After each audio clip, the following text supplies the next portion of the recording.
So my name's Dave Allman. I am the founder and lead developer of HopeLinx recovery housing software. It's an all-in-one platform designed specifically for recovery housing, sober living. There's a whole backstory behind how it came about. Maybe we can go over that in a little bit. Yeah, that'd be cool. But the purpose of this is to essentially see exactly, a story of who uses it and, the benefits it can bring an organization. So, Justin, go ahead and kind of introduce yourself, your role, organization. Kind of let me know like how your daily routine is, where you work at, and how many residents, how many properties you guys have.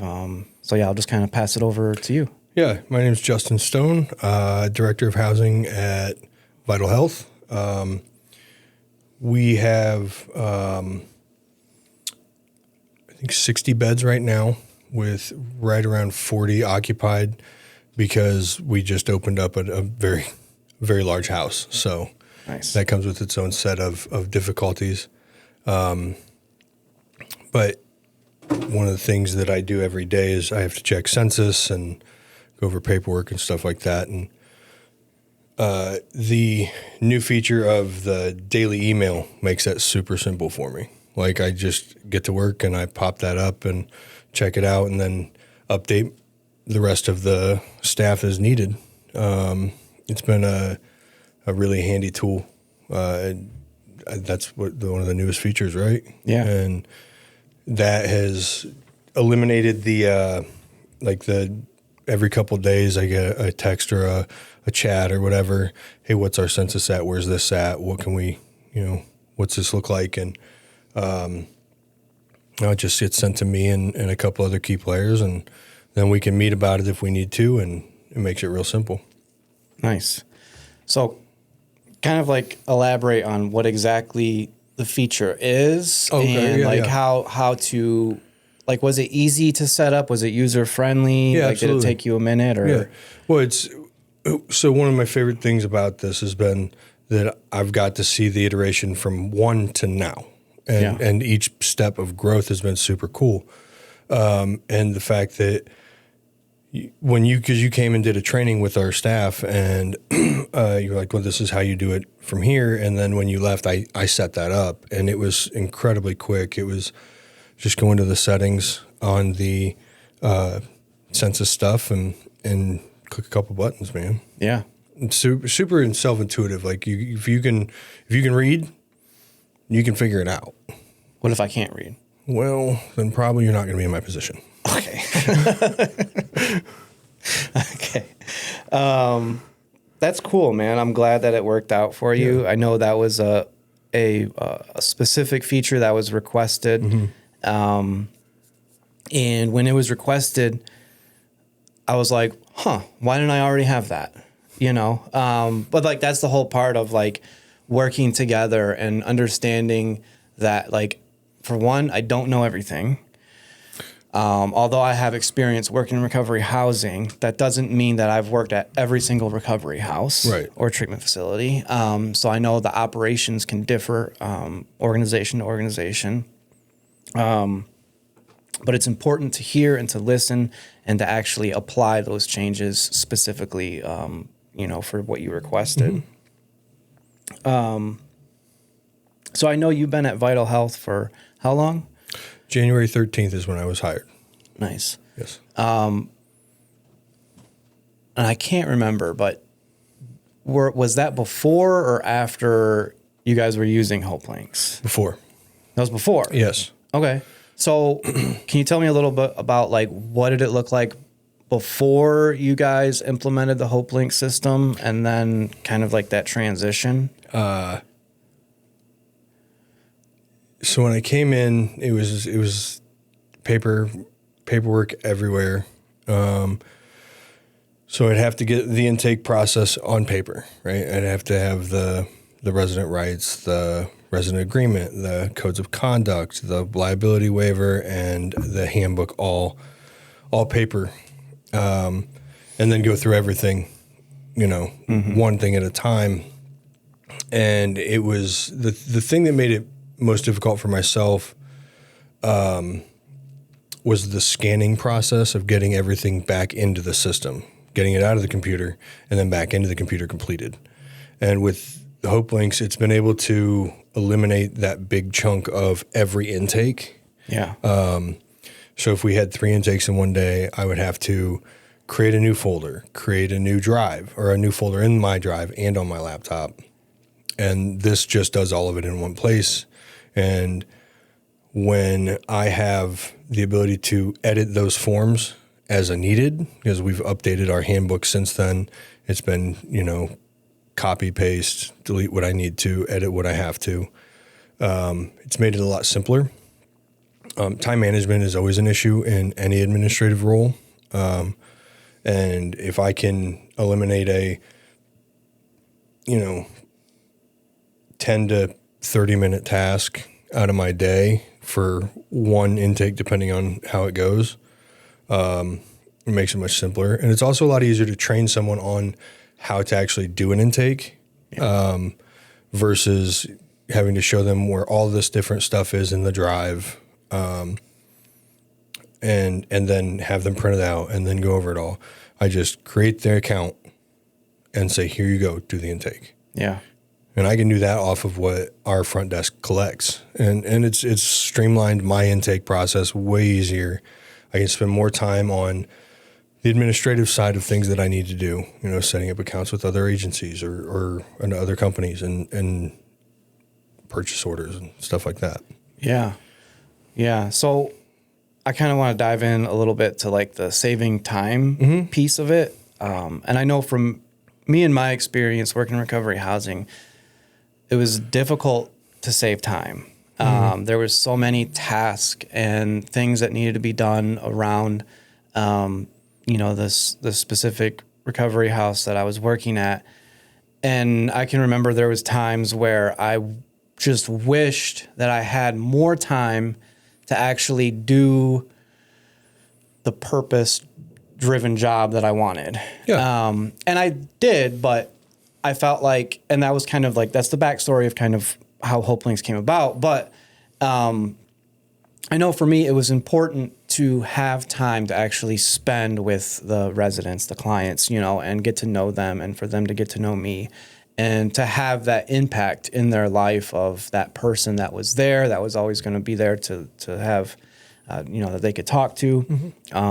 That was important for me. So, the idea came about HopeLinx in that way. But what does that look like for you? Do you have more time now when it comes to being able to have those types of interactions with residents or clients or even staff, employees, what does that look like for you now? So with the client interactions, it's being in an administrative role, it's a little bit different than when I was, on the floor more. But it's been able to give me that time to actually explain things instead of having to run around, collect a bunch of stuff, get the intake done, and then shuttle them out. I can actually spend that time creating that bond when they first come in. And they, when staff under me has a question, I know that I can answer it. I can find that answer really fast rather than having to flip pages. Because our handbook is not small. Every agency has a handbook and they're never a small thing, to be able to flip through. And if I can just scroll down, and I know the handbook pretty well, I've helped to edit it and adjust it. So I know where things are a bit better, but being able to literally just scroll and find it on the page is so much faster than having to use paper. Yeah. That saves so much time. The intake process itself, it aligns everything up way quicker. I think an intake was taking me, 45 minutes probably to an hour per. And I can do one now, 15 to 20 minutes, and then we can actually spend time on things like, do you need food? What case management needs do you have? What can our peer support help you achieve? And on top of that, our recovery plans are all inside the portal as well. And that makes it way easier, instead of having to take I couldn't even tell you how, because we got the portal up and running. In very beginning of March, I think. And so I had a month and a half of like trying to keep up on recovery plans and stuff like that. And that's been a massive game changer, because like I can just sit down on the phone even and be like, all right, this is your recovery plan and we need to go through it real quick. And because some clients, they work and our schedules just aren't going to align. So if I can just make it that quick, easy phone call, run through it real quick, and they appreciate it too as well. The other thing that I've had clients lose paperwork. Yeah. Like very regularly. Yeah. And so the meeting tracker eliminates a lot of stuff for me as well. Like I don't have to go through, not everyone's using it. I think it's just a matter of getting used to it. But the ones that use it every time. Yeah. And I know exactly who goes where and when. And, being in recovery myself, I know a lot of places where the meetings are. So it's not even a lot of double checking. The only thing is really time. Yeah. So I can remember, like me and you worked together a few years back. And I can remember like the times where, I had a specific responsibility for collecting paperwork every week. And I can remember there was so many times when somebody lost their meeting sheet, somebody didn't have their schedule filled out properly, or whatever it was. There was just always issues with the paperwork. Always. There was always issues with needing to make copies. Sometimes the copier went down. Sometimes the internet went down, or whatever it was. There was always, it seemed like, just steps to hurdle over that always was an inconvenience. Absolutely. And that was like the back burner in my head of like, man, I'm going to make something that's going to make this way easier to do. So it's really exciting to hear that play out. Like you're using it for what it's intended to be. I'm lightweight jealous because I wish I still had a role like that to where I would actually be able to utilize it. But yeah, that's super, super cool, man. Yeah, but you're already so busy. Would you really want to go back to that?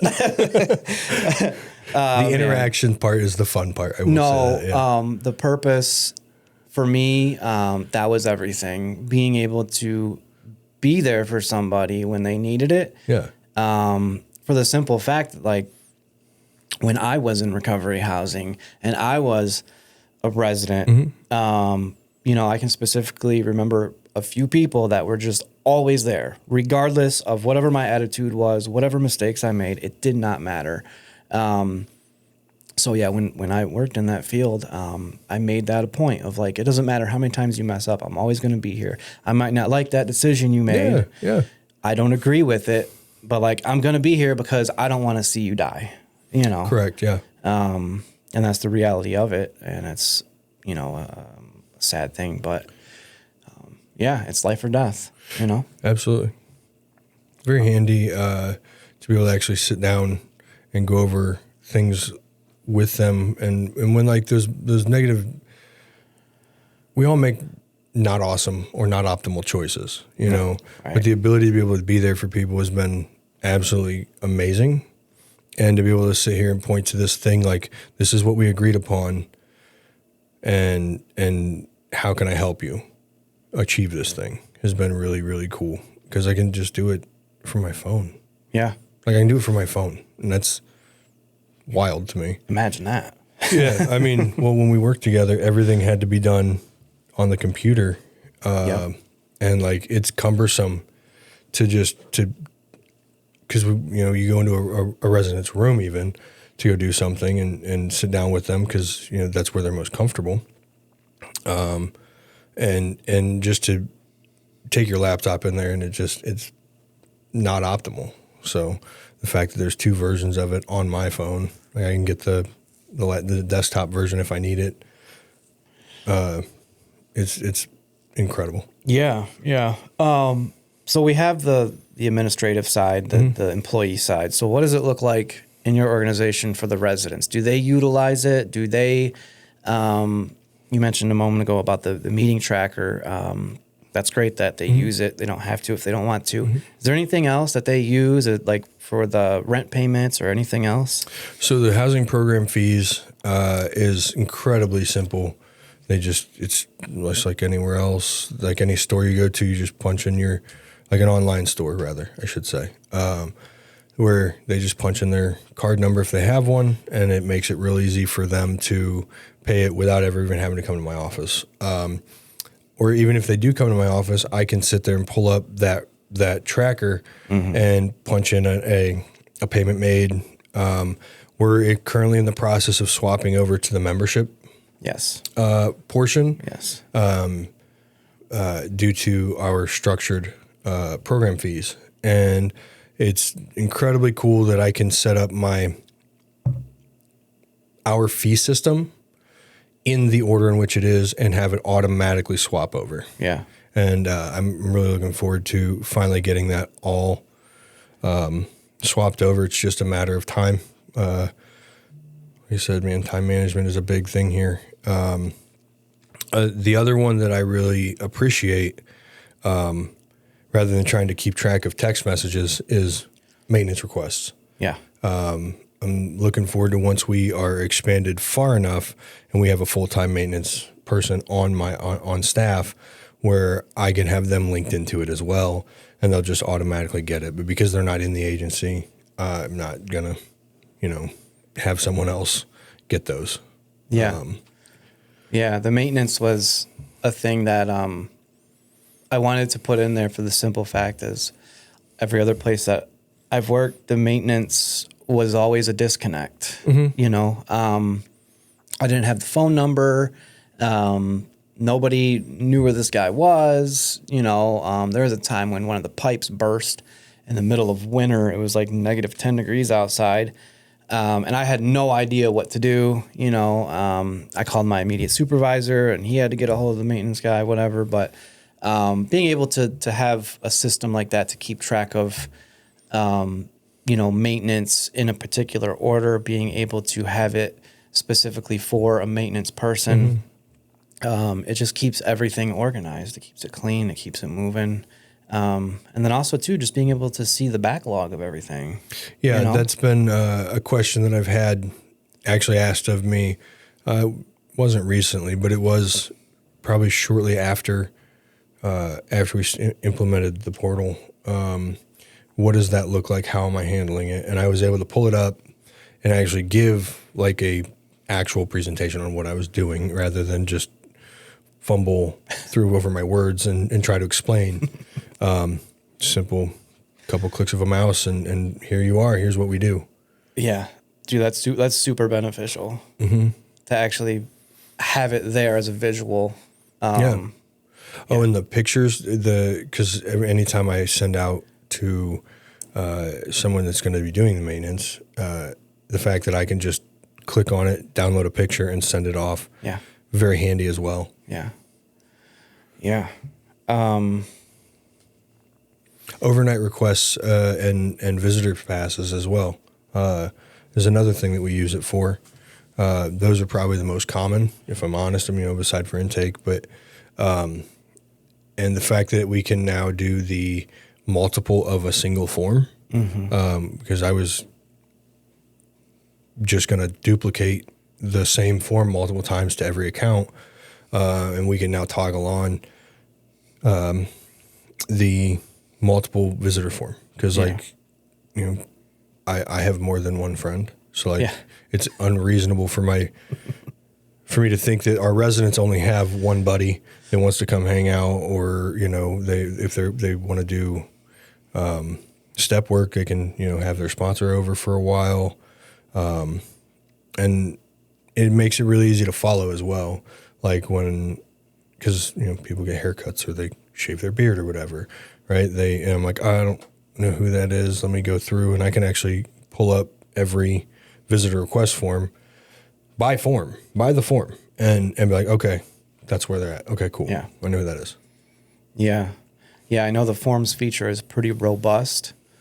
Yeah. Yeah, and I wanted it to make it that way for the simple fact that what I've seen in my experience is a lot of organizations will use a specific tool just for forms, an intake form or whatever it might be, a housing application form. And I wanted to make this feature better to where they won't need that third-party tool anymore. I don't know how much. I mean, you could be paying anywhere from $50 to $150 a month just to have one form. Yeah. Like that to me does not make sense.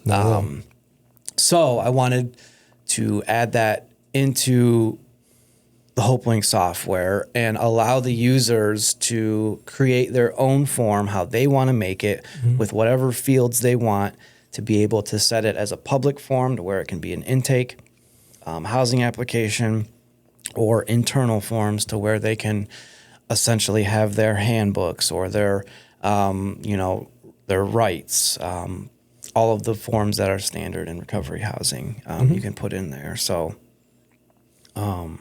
we've had to make adjustments or amendments to our handbook, and rather than have them sign the handbook again, we just created the amendment and then added it in to the handbook, and then at the end of that eliminated that previous form that we had to add. Yeah.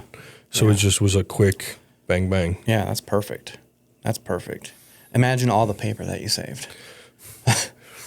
Imagine hunting down every single person rather than being able to send a mass message. Yeah. Hey, I need you to sign this thing. And then I can actually see who has signed it and who hasn't. Exactly. And the paper thing isn't a joke.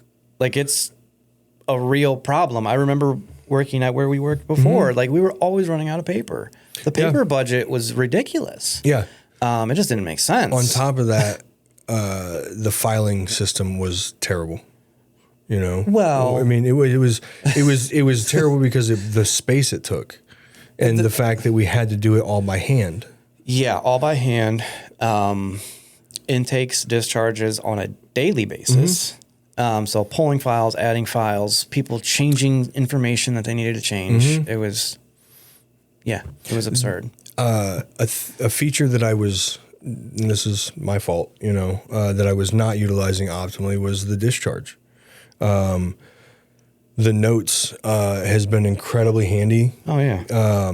Because I wasn't really paying attention to it, I guess. I don't know if maybe the first iteration didn't have the exact note unless you hit a particular button or something. But lately, the last few months now, I've been using the notes to remember what happened when someone left, like under what circumstances it was. And if I want to put a book there, I can put a book there. If I want to put one sentence, client decided we're not a good fit, you know, that's fine. It doesn't hurt my feelings any. Also can flag people for less than optimal behavior. Yep. Less than optimal. Yeah. Yeah. Been there, done that. It's the field, though. It is. Yeah. That's great, man. The discharge is important for the simple fact, like the documentation of a discharge, and having that history too. If the resident wants to come back or whatever, you'll be able to see when they were discharged, their previous stay, how long they stayed, any notes that might be in there. It's all in there. Yeah, I'm also so we have to hold on to paperwork for X amount of time, right? Each agency has to hold on to paperwork, and the having just manila folders everywhere is not awesome. Like I have them, and they're everywhere already, but the fact that I can scan it in or take a picture of it, put it on there with my phone, and and then just toss the actual physical paper, because I know, like, I trust that this system works. I've used it long enough. I absolutely trust that when I go into it, I can find what I need. Yeah. And I don't have to hold on to this sheet of paper from Joe Schmo for the last, he left 6 months ago, right? I don't have to hold on to that anymore. Yeah. It's very handy. Yeah. Yeah. So I kind of want to pivot a little bit in terms of like, what is it like? Okay, well, let me ask you this. The organization that you work for, I'm assuming you guys use other types of software, maybe like an EMR for the clinical aspect, maybe training software for onboarding.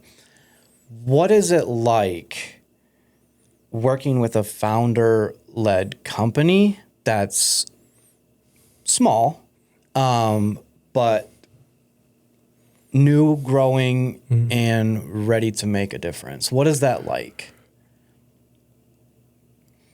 For myself, it's incredibly nice to be able to just shoot a message over, and I know that the answer I'm going to get is going to be the answer I'm going to get. Like, it's going to be, the response I get is going to be the answer I get at the end. Yeah. And the fact that, like, okay, sometimes, because I'm not the most tech savvy guy, right? Like, I don't know, like, I could never do what you do, but I can make a request and it might take a little bit of time, but you're like, okay, this is what I have for a solution for now. On the next update, we're going to have it a much better version. And it's been super handy. Like, I mean, you came out to our agency and did a whole staff training for anyone that wanted to be in it. There wasn't a lot of us, but it was incredibly handy for me. I learned a lot of the new features that I was underutilizing. It's very nice to have a response time that I get. Like, you're a busy guy, but you still manage to make the time for those requests. The best example, though, that I have was when we hired our intake person, and he and I and a couple others were going through the portal together, and he had some questions and some features that he wanted, and I was like, well, let's go through the whole thing and we'll make a list. And we did. And I don't know how many requests I sent to you, but I know it was not a small amount. And you were like, well, let's go ahead and just have a meeting. And that was cool because we did a virtual meeting, and you went through and you were like, okay, well, we're already on solving a third of these. It was something you had already seen, already heard, already wanted to improve. So those answers were already on the way. And then the ones that we didn't have a solution for that day, or you didn't have a solution for us for that day, was, I got you. Not a problem. Yeah. We'll figure it out. And one of the bugs was a simple date issue, where I'd click the date and it would back it up one day for whatever reason. Hasn't been an issue since then. It sounds like a small issue, but like when you're dealing with what we deal with, it's not a small issue. It's not the biggest issue. It's not a physical threat or something, but it's still it's a data collecting issue. So data's way more important than I ever would have cared to admit a year ago. Yeah, I can remember that bug specifically. Definitely not going to go into detail on how that was fixed for the simple fact that it would be drawn out and boring. Yeah. But that's the part this is one of the parts that like I enjoy the most. I'm a problem solver. I don't like problems per se, but I like having the knowledge and experience to solve them. It's satisfying, and it's not just satisfying for me, but the people that are also experiencing the problem as well. But that was one of the ones where it was extremely tricky to figure out. It turns out it was just a time zone issue. That's all it was. Simple fix. But that's just it though. Like I don't have that skill set to be able to do. Like I can build a lot of things, but a website's not one of them. You want to learn? I don't think I have time right now. Maybe when class is out. Well, it's more than just a website. It's a whole piece of software. Yeah. Yeah. Do you have any questions for me? What was the process of like, because I remember talking about this, a piece of software like this and several others with you, because this has always been a passion that since I've known you of yours. I mean, you own two businesses that do stuff that I've honestly no business even touching. What's the process from going from, I guess, TechitDave to HopeLinx to, like, what was that like? Yeah, so TechitDave Web Designs, that was my first business that I opened up. It's a self-explanatory, web designs. You need a website, I build you one. And that was based off of personal experience. You know, I didn't have a degree or anything like that, but like I got into it a very long time ago when it was HTML, you know, back in the mid 2000s. And to me, it was just fascinating that I can type out code and then over here is just letters, equations, formulas, whatever it may be. But then when it's ran over here, it's a visual image. Mm-hmm. And you can actually see what this means. And to me, that was one of the most fascinating things. And that happened when I was young, when I was probably like 12 or 13. And then from there, it was just a continual like learning process of like, okay, now I can do this. Now I got to learn this coding language. Now I have to learn this coding language. And then I think it got to a point to where instead of just designing websites for people, which I love doing, mm-hmm. I love being a part of somebody else's vision. Yeah. To me, that's one of the most satisfying feelings, is to be a part of somebody else's vision. Then I think where it turned is when I had a vision for myself.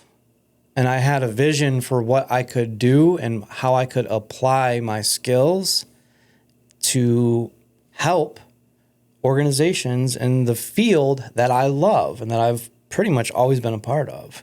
So it aligned with my vision, my purpose, my experience, and just seeing the problems firsthand, you know? Yeah. Necessity being the mother of invention. Yeah.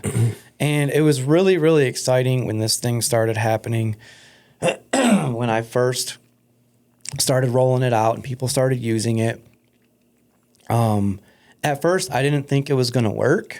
I had a little bit of doubt just because, you know, I don't know what it was. But what I can say is, like, it's working. People love it. And to me, it's satisfying for people to like give me not only compliments of how it's working in their organization, but also constructive criticism of how mm-hmm. it can be better. Mm-hmm. To me, that's a very, very vital part of having any type of business or relationship or anything. Yeah. You know, where am I failing and how can I be better? To me, that's of the utmost importance. You know? So, yeah, that's kind of like how it happened. That's how it happened. Being able to take constructive criticism is incredibly important. And when I have an issue with something, I seem to get the answer, you know, pretty rapidly. And I appreciate it very much. It does make life easier. I've worked with people that don't take criticism well at all, and it ends up in an explosion of some form or fashion. Yeah. Well, so, I mean, it is what it is. I still have my bad days. I have my really good days. But at the end of every single day, I'm grateful for what I've got, what I've been able to create, and for the people that are utilizing it. And for me to have somebody come to me and say, hey, this isn't working, I want it this way, for me to get upset about that because I created it and gave it to them, like that, to me, that doesn't make sense. Right. I can't be mad. I can be exhausted, and I can be like, oh man, this is a lot, but like, this is what I do. This is what I signed up for. And what you do is what you do, and you signed up for it. When I did my interview, I was told that I was being interviewed for the worst position in treatment. No. I don't think that's true personally. No. I think that you do have to have a certain type of mentality for these types of positions. Another question I have is, when you're a business owner, like you're a self-starter, you have to be, right? How do you, you mentioned being exhausted. I know you have your own family and your own other stuff going on. How do you, on the day that it's really, really hard, like where you're just like, I just don't think I want to do this right now. How do you handle that? Because I have my ways of dealing with it. I would like to know yours. Yeah. So what I used to do prior to all of this, back in my heyday of, drinking and drugging, was drink and drug and get way worse. Yeah. And nowadays it's more and less of, first of all, being aware. I have to be aware of how I'm feeling. Am I taking on too much? Do I have too much going on? How is my mood? Am I frustrated? Are people that are close to me starting to notice changes? But I think for the most part, when I am overwhelmed, when I have this and this and this and that, I think for me, what I have to do is just take a step back. If that means taking 5, taking 30 minutes, taking an hour, and sit back and be alone. Well, not necessarily alone, but like try to be in the presence of something bigger than me. And really get at like what's going on. How can I get through this? I guess you could call it praying in a way, that to me is a lifesaver, being able to do that more and less like on a daily basis, just because I have so much going on. But like, I take my breaks seriously, I need breaks. I have to take those moments away from everything and just have it with me and my creator, and to try to be as at peace as I can, Right. But also too, having people in my corner. I'm married. I have a wife that is so supporting and loving and kind and forgiving and understanding, and an amazing mother. Probably the most amazing person I know. I'm just going to put it that way. The stuff that she's, gone through in her life and stuff like that. To me, to have that person to always be there, to be able to talk to about whatever, that's very, very important to have that in my life. Yeah, of course. And I think when it comes to balance, like, how do you really balance anything? You know what I mean? Like, when you have a life that is so packed with doing things, I think it comes down to like priorities, right? So what's more important? Am I going to spend 2 hours with my daughter at the playground, or am I going to, do something business related? Time and place kind of thing. Yeah. But also too, understanding that sometimes sacrifices have to be made. And that can be difficult at times, but the sacrifice is there, not just for me, but for them, so, but yeah. I like that. Yeah. That's in a nutshell. Yeah. It's, finding the work-life balance, also being in school has been a big challenge. for myself, and having to re-engage with what has gotten me this far has been super important lately. And you mentioned having the people like with agency to pull your coattails, and say what's going on. Actually, when we worked together, one of our coworkers did exactly that. I had multiple people do it, and I just wasn't listening, and I wasn't behaving in the most conducive way to our positions, and being of maximum service. And that was a learning lesson for me. It was a very big learning moment in my life where if the people around me are saying you are not acting normal or you are not acting in the most becoming way you can, listening to those people has been incredibly, incredibly important for me. And it's happened even recently for myself, where I'll get short-tempered and having that moment with those people and listening, incredibly helpful. And what's funny is I'm a member of a fellowship, and we have sponsors and sponsees, and I listened to my sponsor, and then I picked up a sponsee, and funnily enough, the advice I gave was the advice I needed. And re-engaged with those practices, and suddenly I was better at my job. I was better at being a friend. I was better at being an employee and a supervisor. I was just better at everything because of that. So that balance is super important. Yeah. Well, you're a good dude, man. I try. not always the best, but I mean, try. You're a pretty good dude. I try to practice what I preach. One last question. Yeah. For you now. Yeah. So if you were recommending HopeLinx to another organization, recovery house, sober living, what would you say? What would you say to them?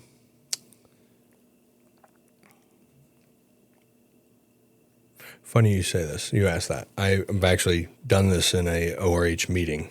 It was basically if you're having an issue with organizational problems, if you are having issues with keeping everyone on the same page, everyone moving in the right direction, the same direction, this can really help that issue. At other agencies where it was just a paperwork process, of physical paperwork,